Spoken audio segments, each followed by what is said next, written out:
Hello दोस्तों, स्वागत है आपका अपने यूट्यूब चैनल इन कॉन्सेप्ट में। तो आइए दोस्त, हम लोग बिहार डीएलएड के लिए हिंदी का अब हम लोग सेट देखने वाले हैं दोस्त। 25 नंबर का सेट होगा। देखिए, बिहार डीएलएड के लिए आपका हिंदी भी बहुत महत्वपूर्ण रोल यहाँ रखेंगे दोस्त, क्योंकि हिंदी से आपको कम से कम 25 नंबर क्वेश्चन हिंदी से रहेंगे।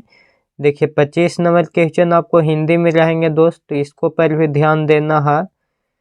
हिंदी और मैथ पे ज़्यादा ध्यान दीजिए, क्योंकि इससे 25 नंबर क्वेश्चन रहेंगे। और हिंदी ज़्यादा कुछ हार्ड होता नहीं है, अगर आप कंटिन्यू क्लास देखते जाइएगा तो 25 क्वेश्चन 10 मिनट में बना के देते हैं आपके दोस्त। मात्र 10 मिनट टाइम निकालिए और देखिए। आइए, अगर वीडियो बढ़िया लगेगा दोस्त तो लाइक करिए, शेयर करिए और सब्सक्राइब जरूर कर लीजिएगा। और इसका पीडीएफ लेने के लिए हम आपको बता दिए हैं कि प्ले स्टोर से डाउनलोड कर लीजिए इन कॉन्सेप्ट क्लासेज। उसमें आपको पीडीएफ फ्री में दिया जाएगा। देखिए, पहला है कि मेरी जेल डायरी कृति के लेखक हैं। अब इसको लेखक के बारे में बताना है कि मेरी जेल डायरी कृति के लेखक हैं। तो इनको लेखक कौन है दोस्त? इनको लेखक हैं जयप्रकाश नारायण। चलिए, एक के हो गया डी आंसर। क्वेश्चन नंबर दूसरा है कि परिमाप में उपसर्ग बताना है कि परिमाप में उपसर्ग क्या है। अब देखिए, उपसर्ग क्या होता है। उपसर्ग किसी शब्द के पहले लगता है और प्रत्यय किसी शब्द के बाद में लगता है। तो यहाँ परिमाप बोल रहा है, तो परिमाप में अगर देखा जाए तो पहली हो जाएगा, पहले लगल है पहली, तो क्या हो जाएगा? पहली हो जाएगा। ऑप्शन आपका हो जाएगा ए। आइए, इसी प्रकार हम लोग देखते हैं तीसरा नंबर क्वेश्चन।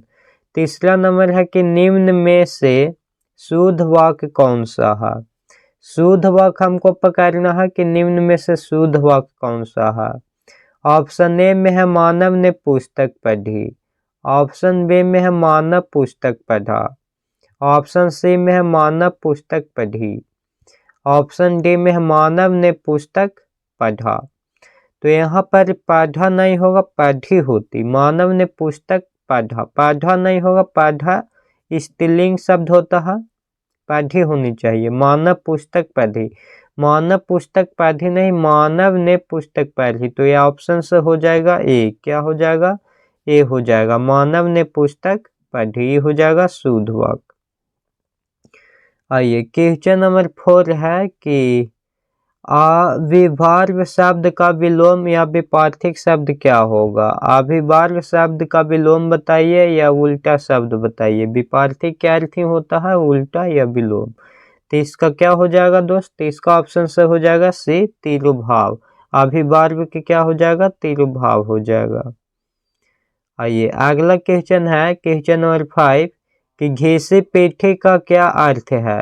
घिसी पीठी का अर्थ हमको बताना है दोस्त कि घिसी पीठी का क्या अर्थ होता है। तो बताइए, घिसी पीठी का अर्थ क्या हो जाता है? पुरानी। घिसी पीठी का अर्थ क्या होता है? पुरानी होता है। घिसी पीठी शब्द युग्म कहा पुरानी। आइए, निम्नलिखित में से लोकोक्ति का उदाहरण नहीं है। देखिए, उड़ती चिड़िया पहचानना, थोड़ा चने बाजे घाना, दूर के ढोल सुहावनी, नौ नगद न तेरा उधार। ये सब देख लीजिए। तो ये नौ नगद न तेरा उधार कहानी लोकतियाँ हैं, ये भी लोकतियाँ हैं, ये भी लोकतियाँ हैं, लेकिन उड़ती चिड़िया चनाना ये लोकतियाँ न होके ये मुहावरा दिया गया है। क्या है दोस्त? मुहावरा। तो ये हो जाएगा ऑप्शन से। देखिए, यहाँ पे है कि उड़ती चिड़िया पहचानना यह एक मुहावरा है, अन्य सभी लोकोक्ति के उदाहरण है, अतः विकल्प एक सही है। उड़ती चिड़िया पहचानना, दूर से तार या भाप लेना। समीर लोगों को पहचानने में इतनी अनुभवी है कि उड़ती चिड़िया पहचानने देर नहीं लगती। देख लीजिए। और यहाँ पे है थोड़ा घना बाजे चना, मैंने गुणहीन होने पर भी दिखावा करना। दूर के ढोल सुहावने यानी दूर की वस्तु ऐसी लगना। नौ नगद न तेरा उधार, अधिक मूल्य पर उधार बेचने से कम पर नगद बेचना। ये हो जाता है मुहावरा दोस्त। आइए अगला है पर्णकुटी शब्द का विलोम बताना है। तो पर्णकुटी शब्द का विलोम क्या हो जाता है? महल हो जाता है। क्या होगा दोस्त? महल हो जाएगा। अगला है माता पिता लोहे के चाने चबाकर बच्चे को पढ़ाते हैं। रेखांकित मुहावरा का अर्थ स्पष्ट कीजिए। देखिए रेखांकित यहाँ पे क्या है? लोहे का चाने चबाकर। तो लोहे का चाने चबाकर यानी बहुत कठिनाई झेलकर। इसका क्या हो जाएगा दोस्त? बहुत कठिनाई झेलकर हो जाएगा आंसर। आइए अगला क्वेश्चन है कि मुमुच के लिए वाक्यांश। मुमुच के लिए क्या हो जाएगा? तो मुमुच के लिए हो जाएगा मोस की ईसा रखने वाला। चलिए अगला क्वेश्चन है कि साया है माथे पर आशीर्वाद सा पंक्ति में प्रयुक्त अलंकार है। देखिए तो ये जो अलंकार है साया है माथे पर आशीर्वाद सा, तो ये किसी से तुलना कर रहा तो कहीं पे तुलना के बात आ जाए तो कौन सा हो जाता है? वो हो जाता है उपमा अलंकार। क्या हो जाएगा? उपमा अलंकार हो जाएगा। अलंकार के एक हम टॉपिक ही लेके आएंगे दोस्त जो आपको पूरा कवर करवा देंगे। आइए अगला है कि निम्नलिखित वाक्यांश के लिए एक उपयुक्त शब्द चुनिए। जहाँ पहुँचना कठिन हो।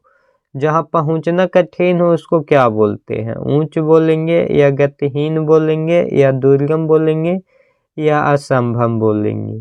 तो जहाँ पहुँचना कठिन हो उसको हम लोग बोलते हैं दुर्गम। उसको क्या बोलते हैं? उसको बोला जाता है दुर्गम। आइए अगला है कि मेरे द्वारा यह काम हुआ। इस वाक्य में कौन से कारक है? मेरे द्वारा। देखिए यहाँ पे दिया गया है कि मेरे द्वारा, तो कर्ता ने कर्म को कारण से होता है, कारण से या द्वारा होता है, से या क्या होता है? द्वारा। तब मेरे द्वारा, द्वारा तो लगल है तो यहाँ तो होना चाहिए यही वाला कारण हो जाएगा। क्या हो जाएगा? कारण हो जाएगा।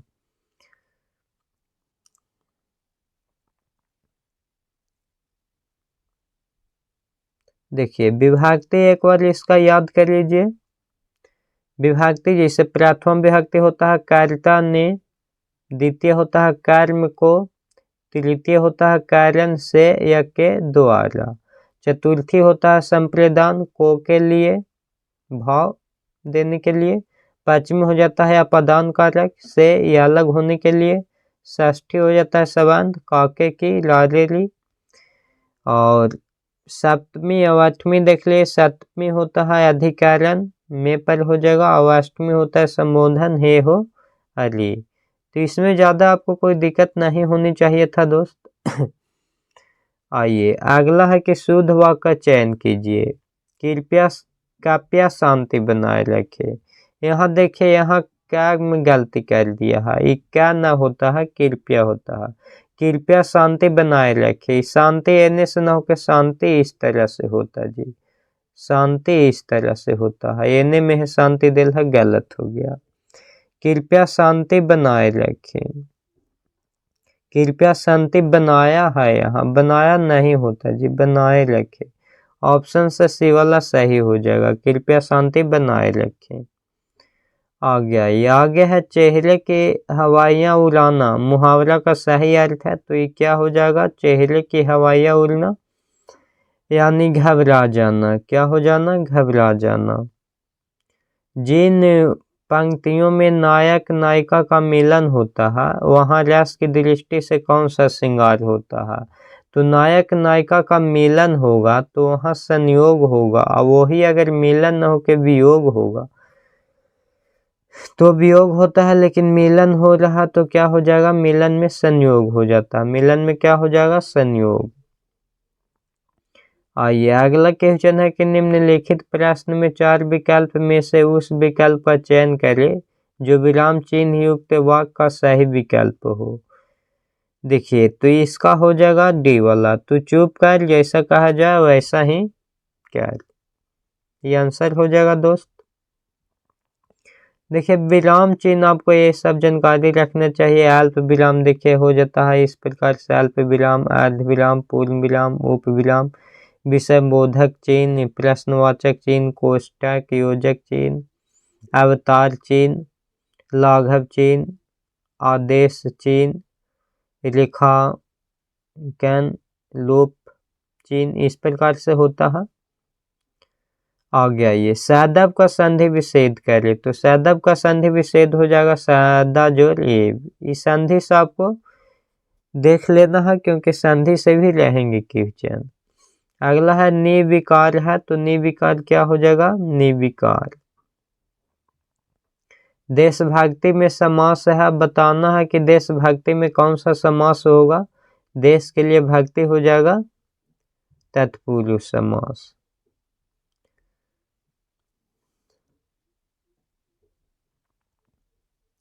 दीर्घों में और अव्ययभाव समास, प्रतिदिन सब जो लगा रहेगा ये सब हो जाता है।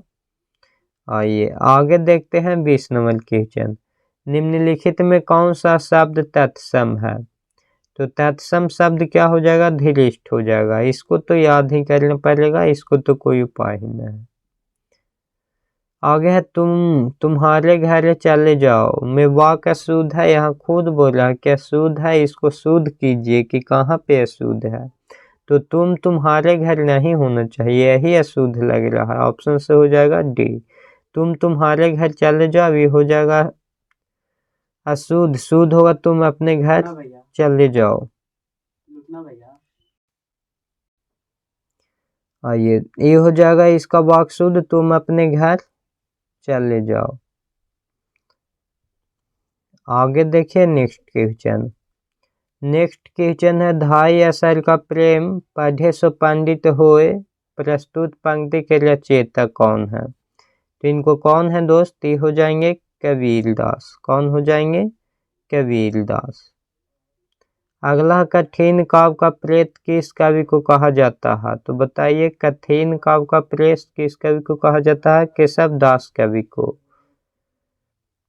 आइए अगला क्वेश्चन है रामलला नसहु के रचनाकार हैं, तो रामलला के कौन हो जाएंगे, तुलसीदास। कौन हो जाएंगे, तुलसीदास। चलिए अभी इंग्लिश वाला क्वेश्चन आएगा दोस्त, तो इंग्लिश तो अभी ना देखेंगे, अभी फिलहाल हम लोग हिंदी देख रहे हैं। तो अगर वीडियो बढ़िया लगा होगा तो लाइक करिए, शेयर करिए और सब्सक्राइब जरूर कीजिएगा।